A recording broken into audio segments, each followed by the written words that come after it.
اعوذ باللہ من الشیطان الرجیم بسم اللہ الرحمن الرحیم صلی اللہ علی سیدنا محمد وآلہ الطاہرین۔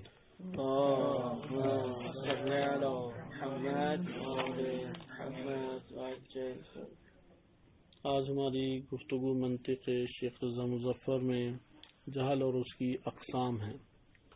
جہل کے بارے میں ہم نے پڑھا کہ جہل اور علم کے اندر تقابل کون سا پایا جاتا ہے؟ ملکہ اور عدم ملکہ۔ لیکن ایک دوسری رائے ہمارے پاس یہ ہے کہ جہل اور علم کے درمیان نقیضین کا تقابل نقیض پایا جاتا ہے،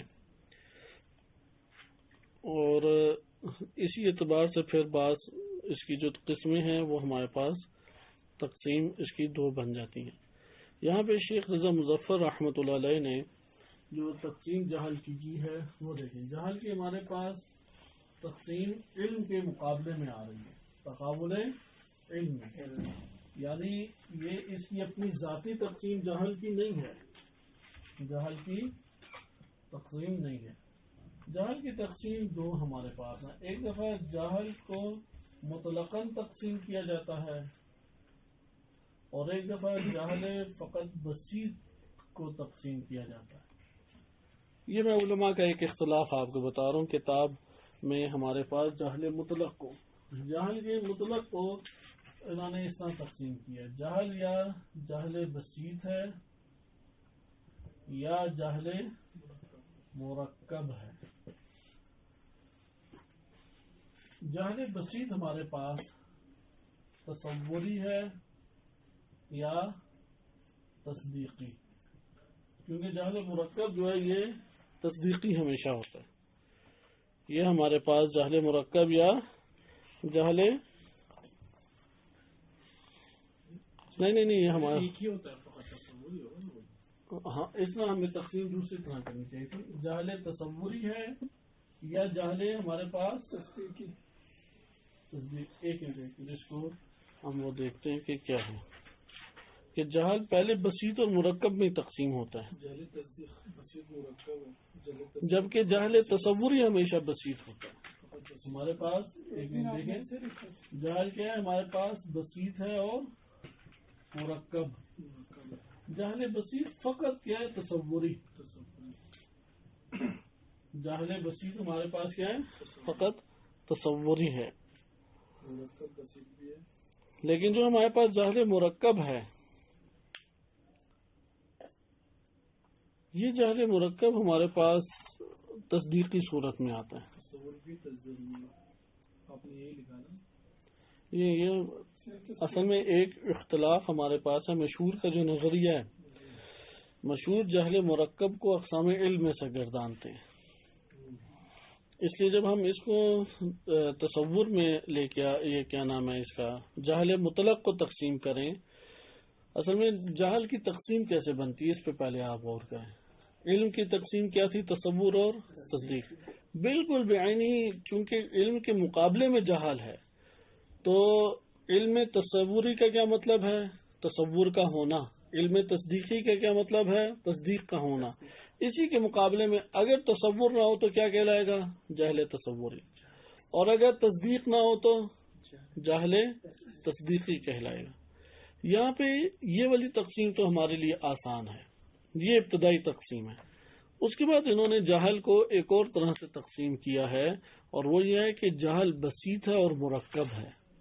جو الجھا رہی ہے نا ہمیں بحث، وہ یہاں پہ جہل کیا ہے؟ بسیط ہے اور مرکب ہے۔ اور پھر انہوں نے یہ بیان کیا کہ حقیقت میں یہ دو قسمیں کس کی بنتی ہیں؟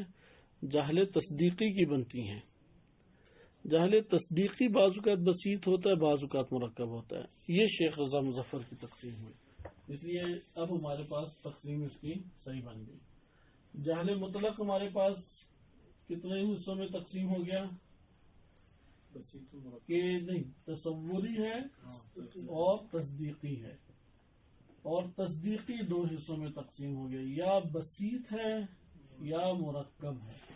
بس جہل تصوری، جہل تصدیقی، جہل تصدیقی، جہل بسیط اور جہل مرکب۔ جبکہ جہل تصوری ہمیشہ کیا ہوتا ہے؟ بسیط۔ ابھی میں اس کی وضاحت آپ کے سامنے کرتا ہوں. یہ کس کا نظریہ ہے؟ شیخ رضا مظفر رحمۃ اللہ علیہ کا نظریہ. اس کے مقابلے میں جو مشہور قائل ہیں وہ جہل مرکب کو، اس کو جہل کی تقسیم میں جہل نہیں سمجھتے. آپ جہل مرکب نکال دیں تو پھر جہل میں صرف بسیط رہ جاتا ہے یا مرکب بھی ہوگا؟ بس جہل کی سب قسمیں کیا ہو جائیں گی؟ وہ بسیط کے دائرے میں آ جائیں گی. اس لیے اب دوسری تقسیم آپ دیکھیں، وہ تقسیم یہ ہے کہ جہل ہمیشہ بسیط ہوتا ہے، اور یہ بسیط یا تصوری ہے، جہل تصوری ہے، یا جہل تصدیقی ہے. یہ ہمارے پاس ابن سینا کے اشارات اور ان میں یہ والی بات آئی ہے. انہوں نے یہ حاشیے میں لکھا ہے یہ کہ مشہور اس بات کے قائل ہیں کہ جہل مرکب اقسام علم میں سے ہے. یعنی ادھر آپ لکھ لیجیے جہل مرکب کے ذیل میں مشہور قائل ہیں کہ جہل مرکب اقسام علم میں سے ہے. درست. اس لیے انہوں نے جہل بسیط کو تقسیم کیا ہے، نہ جہل مطلق کو. جہل بسیط کو تقسیم کیا ہے جہل تصوری اور جہل تصدیقی میں. اور اس طور پہ مطلق آپ یہ کہیں گے کہ اس کا نتیجہ کہ مطلق جہل علم کے مقابل نہیں جو ہم نے تقابل پڑھا ہے، بلکہ جہل بسیط وہ علم کے مقابلے میں ہے. واضح یہ بات ہے؟ یہ بھی میں آپ کو تھوڑا سمجھاتا ہوں، اس میں آپ کے لیے یہ انشاءاللہ واضح ہو جائے گی. اور خواجہ طوسی رحمۃ اللہ علیہ انہوں نے بھی شرح اشارات میں اسی طرح سے ذکر کیا کہ جہل بسیط علم کے مقابلے میں ہے، اور تقابل ان دونوں میں جہل بسیط اور علم میں ملکہ عدم ملکہ کا ہے. اور جہل مرکب وہ علم اور اس کے درمیان مقابل ضدین کا ہے. کیونکہ جب اقسام علم میں سے ہو گئی تو آپ کہیں گے کہ یہ جہل مرکب اور علم میں تقابل کے، علم مقابل جہل مرکب. تو خواجہ طوسی نے لکھا کہ یہاں پہ تقابل تضاد ہے. مشکل تو نہیں ہو گیا نا؟ یہ قابل فہم ہے یا نہیں؟ آپ پہلے یہ چارٹ یاد کر لیں. ایک دفعہ مطلقاً جہل کو تقسیم کیا ہے، فرق نہیں پڑتا جہل جو ہے وہ بسیط ہے، مرکب ہے، تصوری ہے، تصدیق ہے، انہوں نے مطلقاً تقسیم کیا. ایک دفعہ جہل بسیط کو تقسیم کیا. کیونکہ جہل مرکب کو انہوں نے علم کی اقسام میں رکھ دیا. اگر یہ علم کی اقسام میں ہے تو پھر علم کے ساتھ اس کو ہم جدا کیسے کریں گے؟ علم کی اقسام آپس میں ایک دوسرے سے جدا ہوتی ہیں یا نہیں؟ تو تضاد کی اس میں نسبت ہے. جیسے عموماً ہوتے ہیں نا کہ مقسم کو جب آپ تقسیم کرتے ہیں تو اقسام ایک دوسرے کے لیے قابل جمع نہیں ہوتی. آئے اب ہم اس بات کو سمجھتے ہیں اور پھر جہل مرکب کی طرف ہم آ جائیں گے. عبارت اس میں زیادہ مطلب اتنا نہیں ہے. اصل مسئلہ ہمارے پاس اس طریقے سے تھا کہ ہم جو مطالعہ کر رہے تھے اس کے مطابق علم اصل پیش نظر تھا. ہمارے پیش نظر کیا تھا؟ علم کی ہم نے علم حصولی کو ہم نے تصور میں اور تصدیق میں تقسیم کیا. درست. تصور ہم پڑھ چکے ہیں کہ جو حکم کے بغیر ہو، اس کے موارد 4 تھے بدون حکم. تصدیق تھا تصور معل حکم. اب اگر ممکن ہے آپ کے پاس ایک شے کا تصور ہو، ممکن ہے کہ ایک شے کا تصور ہو لیکن آپ اس کی تصدیق سے کیا ہیں؟ وہ جاہل ہیں. ایسا ہو سکتا ہے یا نہیں؟ مثال کے طور پہ آج کے ذہن میں تصور ہے ملائکہ کا، لیکن ملائکہ کے اوپر حکم کوئی نہیں لگا پا رہے. ملائکہ جسمن اور ملائکہ مجردن یا ملائکہ کیا ہیں آپ کہیں گے نہیں پتا. یہ جب آپ کے پاس تصور ہے اور آپ تصدیق سے جاہل ہیں تو اسے کیا کہیں گے؟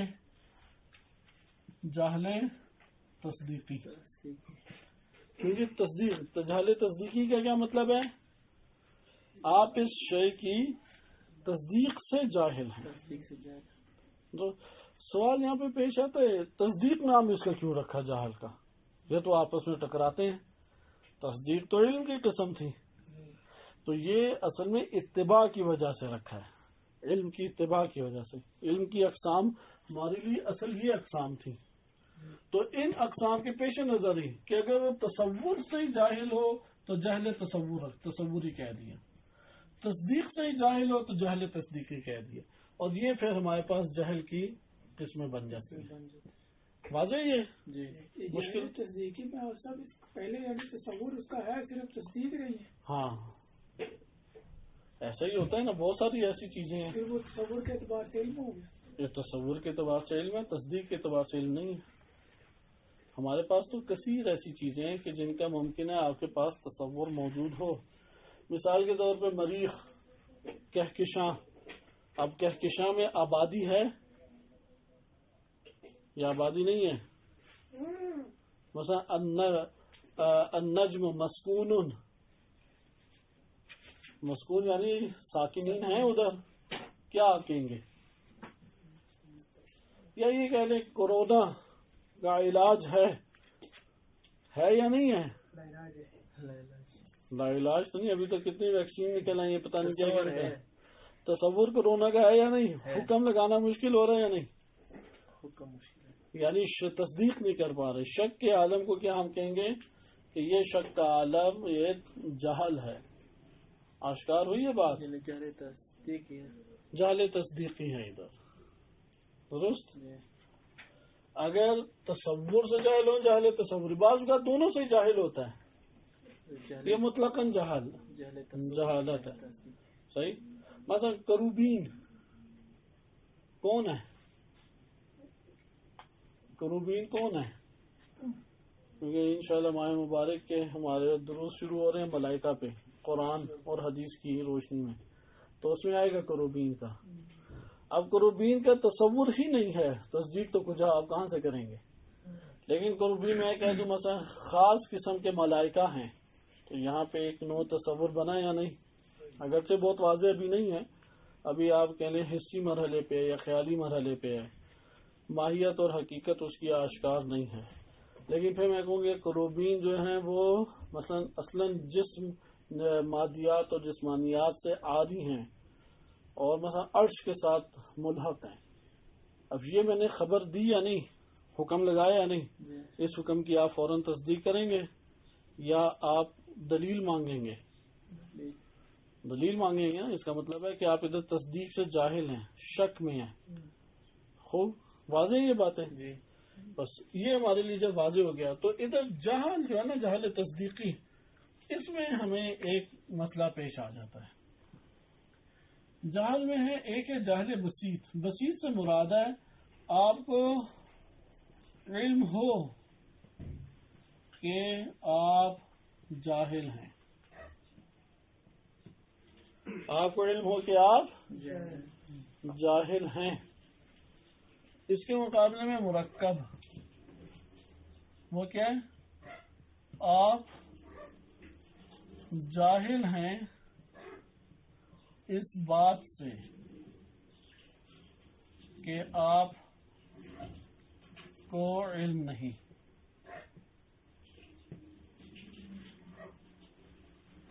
دو ادھر جہل ہو گئے نا جی.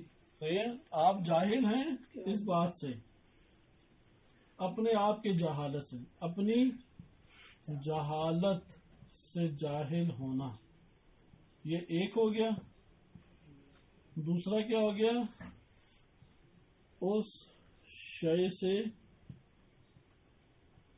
جاہل ہونا، یہ دوسرا ہو گیا. مثال کے طور پہ ملنگ کو پکڑ کے لے آئیں آپ، یا کسی غالی کو جو کہتا ہے کہ امام علی علیہ السلام کے بارے میں غلط کرتا ہے، نعوذ باللہ، علی رب کہتا ہے. تو اب یہاں پہ اس نے جملہ بنایا یا نہیں؟ آپ اس سے کہیں کہ یار تمہارے پاس کوئی دلیل ہے اس بات پہ، وہ کتنی دلیلیں دے دے گا؟ بہت ساری دلیلیں لے آئے گا. تو وہاں پہ آپ اسے کہیں گے یار تمہیں نہیں علم کہ یہ بات تم درست کہہ رہے ہو. یعنی وہ دو جہالتیں رکھتا ہے. ایک تو یہ کہ میں نے جو عقیدہ بنایا ہے وہ عقیدہ غلط ہے، وہ اس بات سے جاہل ہے. میں نے جو عقیدہ بنایا ہوا ہے وہ عقیدہ کیا ہے؟ غلط. دیکھیں نا، جاہل تصدیقی سے مراد فقط یہ تھی کہ تصدیق نہ ہو رہی ہو یا خلاف واقع اگر تصدیق ہو تو وہ بھی جہالت ہے. خلاف واقع اگر ہو تو وہ بھی جہالت ہے یا نہیں؟ وہ تو جہالت تصدیقی ہے یا نہیں؟ مثال کے طور پہ کہتے ہیں زید قائم، اور وہ حقیقت میں نہیں کھڑا، تو یہ اس کا علم ہوگا یا یہ جہالت کہلائے گی؟ جہالت کہلائے گی نا، مطابق واقع نہ ہو اور اسے علم بھی نہ ہو. یہ جہل مرکب ہے. اپنے جاہل، ایک تو جاہل ہے شے سے، دوسرا اسے خود اپنے آپ کا نہیں پتا کہ میں جاہل ہوں.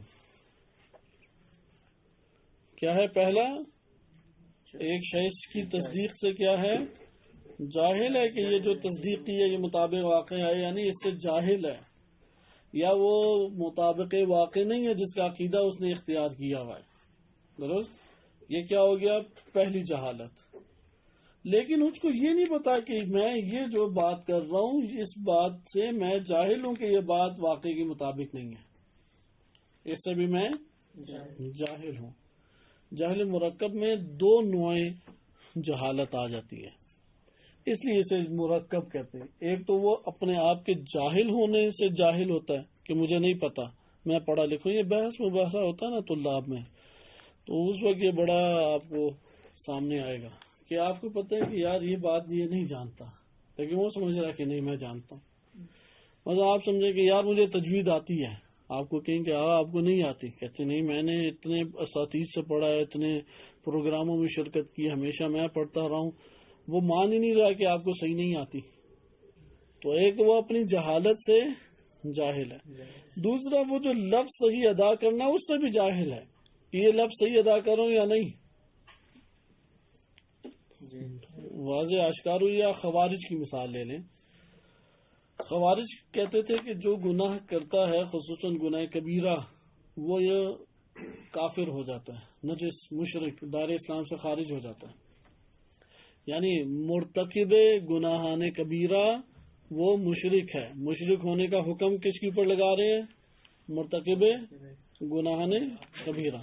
یہ حکم لگا یا نہیں لگا؟ یہ اب یہ ایک حقیقت شریعت کے عین مطابق ہے یا نہیں؟ اب خوارج کا یہ عقیدہ تھا، پکا عقیدہ تھا. اس عقیدے کی بنیاد پہ وہ نعوذ باللہ امام علی علیہ السلام کو مسلمان ہی نہیں سمجھتے تھے، وہ انہیں نعوذ باللہ مسلمان نہیں گردانتے تھے. وہ کہتے تھے کہ جو معاویہ کے ساتھ حکم کیا ہے، فیصلہ جنگ ختم کرنے کے سلسلے میں جو اقدام کیا یہ گناہ کبیرہ ہے نعوذ باللہ. تو اس وجہ سے امام علی علیہ السلام کو نعوذ باللہ وہ مشرک کہتے تھے. اب یہ ان کا محکم عقیدہ تھا. یہ عقیدہ جہالت ہے یا نہیں؟ کیوں جہالت ہے؟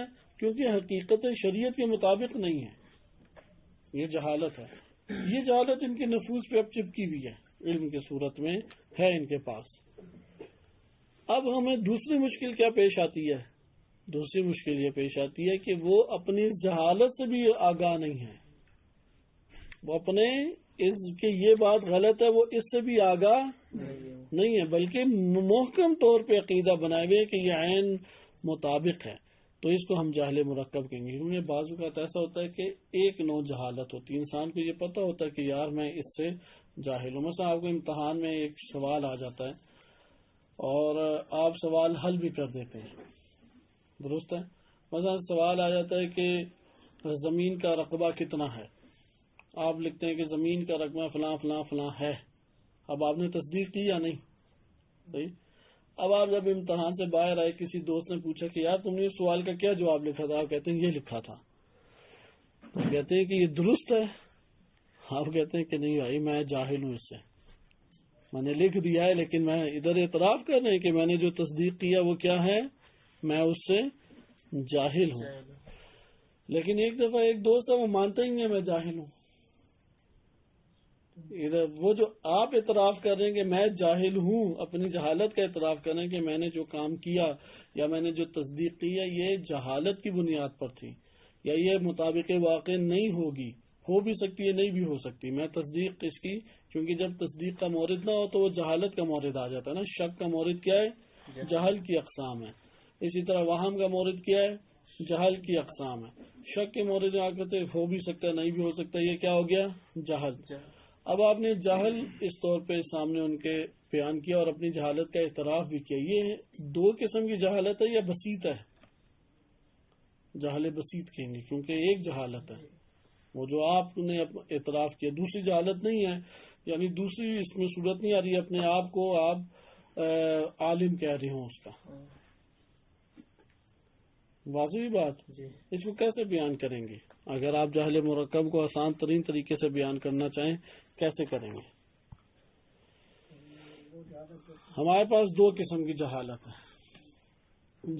پہلے جہالت بسیط کی مثال لائیں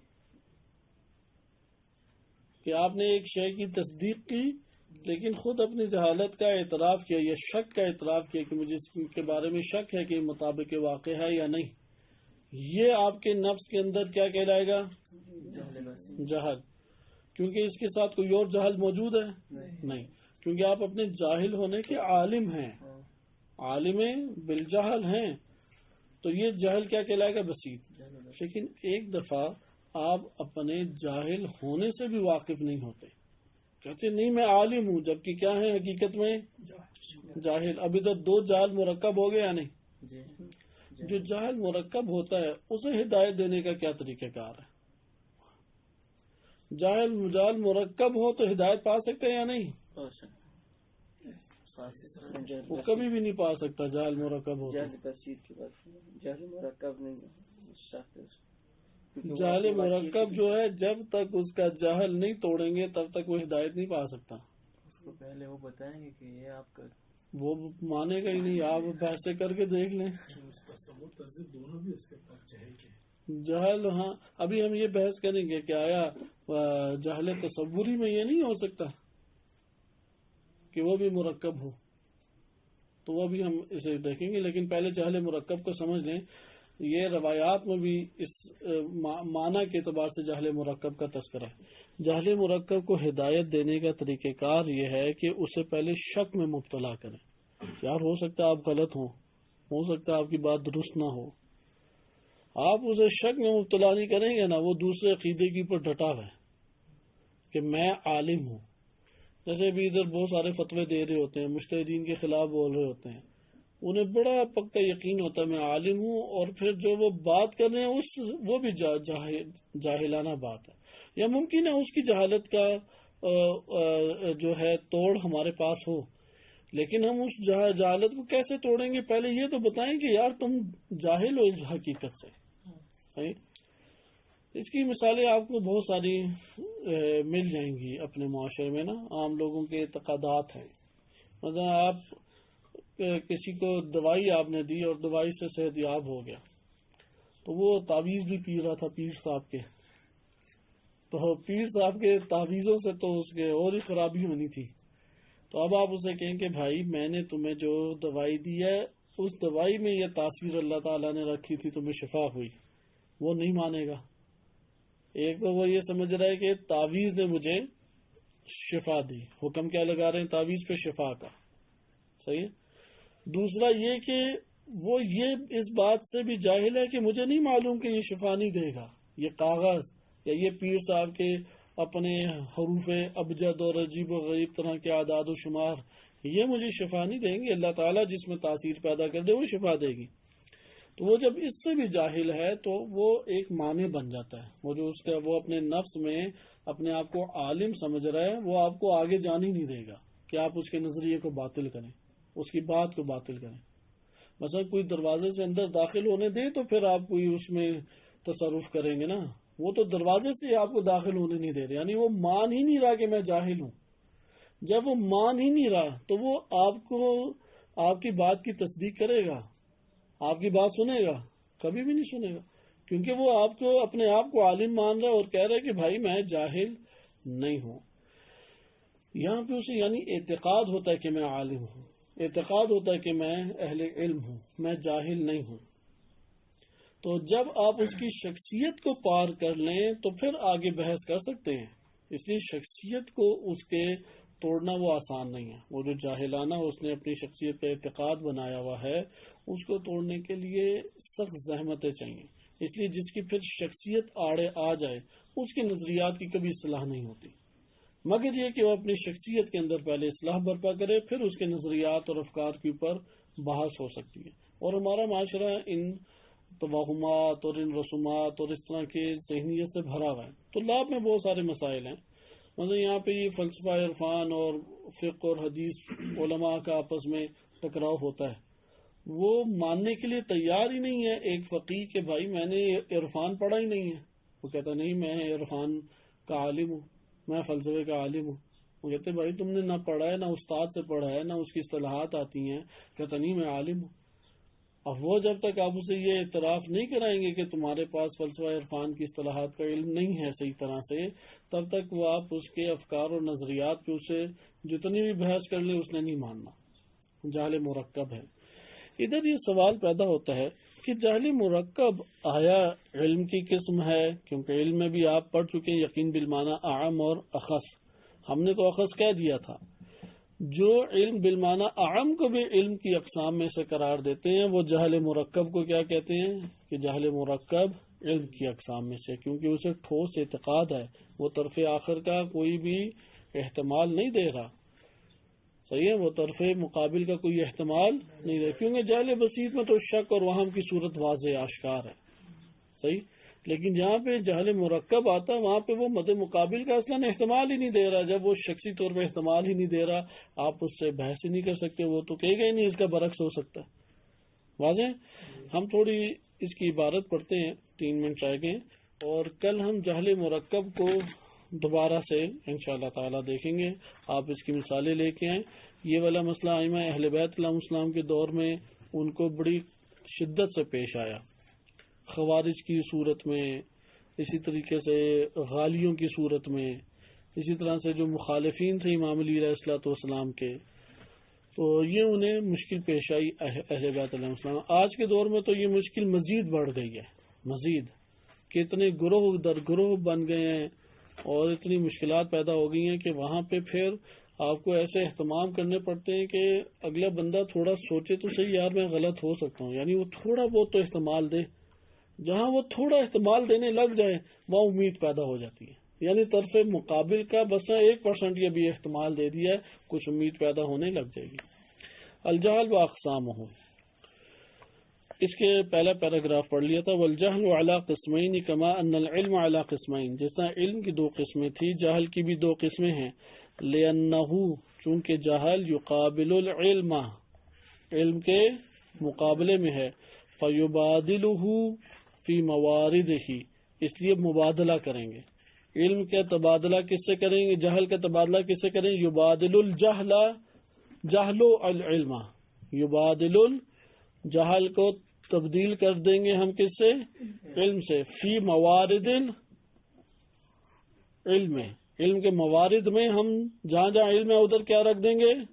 جہل رکھ دیں گے. تصور ہے تو جہل تصوری، تصدیق ہے تو جہل تصدیق کی عبارت ہے. فیبادلہ، ہو ضمیر علم کی طرف لوٹ رہی. یبادل، جہل کو تبدیل کریں گے ہم علم سے اس کے موارد میں. فتارتن یبادل التصور، کبھی جہل جو ہوتا ہے وہ تصور کا متبادل قرار پاتا ہے. اے یکونو فی موردہ، یعنی تصور کے مورد میں ہوگا.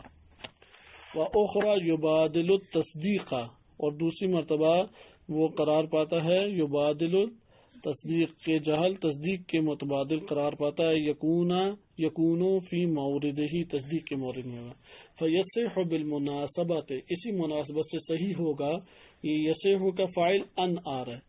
یصح بالمناسبت، آپ کو اس کے تعویل مصدر میں کرنا چاہیے. فاعل ہم پڑھ چکے نا، ان نسمیہ، نسمی پڑھیں گے نسمیہ پڑھیں گے، نسمیہ پڑھیں گے کہ ہم نے مطالعہ کیا تھا کہ جب فتح جو ہے خفیف حرکت ہے. الاول نسمی الاول جہلت تصوریہ، پہلے کو کیا قرار دیں گے ہم؟ الاولا. نسمی جو ہے نا ہمیشہ 2 مفعولی چاہتا ہے، تو ہم پہلے کو جہل تصوری و ثانیہ اور دوسرے کو الجہلت تصدیقیہ، جہلت تصدیقی قرار دیں گے. ثم انہم یقولون ان الجہل ینقسم الی قسمین، پھر وہ لوگ کہتے ہیں مناطقہ کہ جہل دو قسموں میں تقسیم ہوتا ہے، بسیط و مرکب. وفی الحقیقت ان الجہل التصدیقی خاصتا هو الذی ینقسم الیہما، کہ جہل تصدیقی حقیقت میں بسیط اور مرکب میں تقسیم ہوتا ہے. ولہذا اقتضا، اس وجہ سے یہ تقاضا کرتا ہے، کون؟ یہ اقتضا کا آگے فاعل آ رہا ہے، ان نقسم الجہل الی التصور والتصدیق، اس لیے ہم اسے تصور اور تصدیق میں تقسیم کر سکتے ہیں. ولہذا اقتضا، یہ تقاضا، اقتضا میں ان نقسم جو ہے نا، ممکن ہے کہ یہ کیا مفعول بہ قرار پائے، کیونکہ جہل تصدیقی وہ بسیط اور مرکب ہوتا ہے، اس لیے اس کا تقاضا یہ ہے. ولہذا، اس وجہ سے اقتضا ھذا المطلب، یہ جو آپ نے پیچھے کہا ہے نا جہل تصدیقی کیا ہے، وہ بسیط اور مرکب ہوتا ہے، یہ بات تقاضا کرتی ہے ان نقسمہ، کہ ہم تقسیم کریں جہل کو الی تصوری و تصدیقی، تصوری اور تصدیقی میں، پھر تصدیقی کو آگے بسیط و مرکب میں تقسیم کریں. وَنُسَمِّيهِمَا بِهَذِهِ التَّسْمِيَّةِ، اور اس تسمیہ، اس نام سے ہم اس کو موسوم کریں. اما الجہل التصوری فلا یکون الا بسیطا، جہل تصوری فقط کیا ہوتا ہے؟ بسیط. کما سیتضح، جیسا کہ ان قریب واضح ہوگا. وَلِنُبَيِّنَ الْقِسْمَيْنِ فَنَقُولُ، اگر ہم چاہیں کہ ہم نبین، کہ ہمیں چاہیے کہ ہم ان قسموں کو، دو قسموں کو بیان کریں، تو نقول، فنقول، تو ہم یہ کہیں گے. فَلِنُبَيِّنَ پڑھنا چاہیے، میں بہتر ہے، تاکہ ہم دو قسموں کو تاکہ تقسیم کریں. لِنُبَيِّنَ کہ لام کے بعد ان وجوباً محذوف ہے. وَلِنُبَيِّنَ القسمین، دو قسموں کو ہم بیان کریں. فنقول، تو ہم کہیں گے الجہل البسیط، الجہل المرکب. انشاءاللہ اسے کل ملاحظہ کریں گے. صلی اللہ علیہ سیدنا محمد وآلہ الطاہرین.